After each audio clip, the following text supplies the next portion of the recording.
នេះបងប្អូនដុំពូលដែលយើងប្រើសម្រាប់ជាមួយតែលេ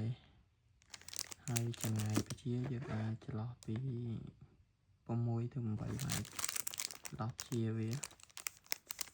ហើយមកក្របវាតែ10000ទេទិញ5ថែម1ហើយយើងអាចដាក់ជាមួយជើងពូលយើងធម្មតាបាននេះបងប្អូននោះដុំវាដុំពណ៌សហ្នឹងគឺដុំសម្រាប់ពជាពូលពីចម្ងាយហើយយើង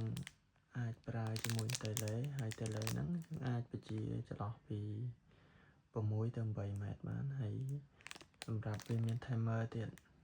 យើងអាចកំណត់វាថាឲ្យវាបិទ5នាទីបិទ15នាទីបិទ30នាទីបិទ60នាទីហើយនឹង120យើងអាចកំណត់វាបានទៀតហើយតេស្តជាក់ស្ដែង